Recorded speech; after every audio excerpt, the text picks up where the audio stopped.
C'était une journée qui a commencé à 8h jusqu'à 17h, 17h30. Le moment où ils m'ont demandé mon passeport à l'aéroport, qu'ils m'ont dit que je ne peux pas partir de la Syrie quand je veux et que j'aille voir la police, ce qu'on appelle le mukhabarat, pour certaines questions.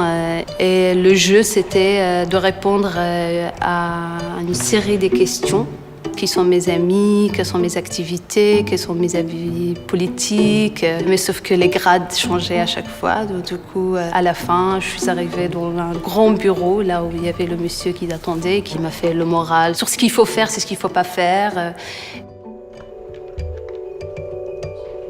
Moi, c'est Arwa Karoubi. Je viens de la Syrie et je suis archéoanthropologue à l'ULB.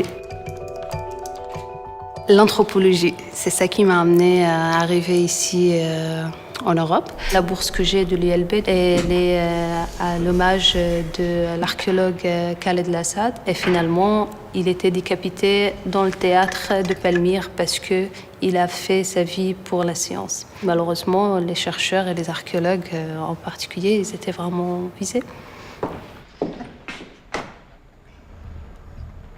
Moi, j'ai quitté la Syrie pour faire mes études et commencer ma formation en 2007. Quand j'ai vu que je terminais mes études et que la situation n'a pas toujours changé en Syrie, je me suis retrouvée dans le besoin d'avoir une certaine sécurité. Et à ce moment-là, j'ai pris la décision difficilement à demander le statut de réfugié et j'étais reconnue comme réfugiée en France. J'avais pas eu beaucoup de difficultés à m'intégrer quand je suis arrivée en 2007. J'avais ma bourse, j'avais mes études, c'était mon rêve de faire l'archéologie et l'anthropologie, tout était là pour moi. Et après, une fois tout a basculé, on s'enferme, on n'a plus envie de sortir, on n'a plus envie de parler de la Syrie. Avec une copine, on disait toujours que pour continuer dans cette guerre de loin, on a construit cette bulle.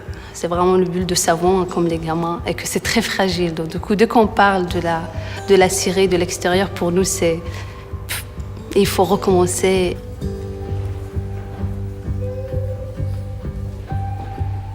J'ai cette double vie depuis que la guerre a commencé, parce que j'ai ma sécurité au niveau de la vie professionnelle ici, mais en même temps, j'ai cette culpabilité d'être loin de la Syrie et de penser à mes parents tous les jours. Pourquoi moi, j'ai cette occasion pour vraiment avancer et que eux, ils vivent là-bas sans vraiment avoir le minimum pour vivre. Donc des fois, c'est vraiment bête. Je prends le tram et je bloque parce que pour moi, je peux toujours prendre le tram et qu'eux, ils peuvent même pas prendre le bus.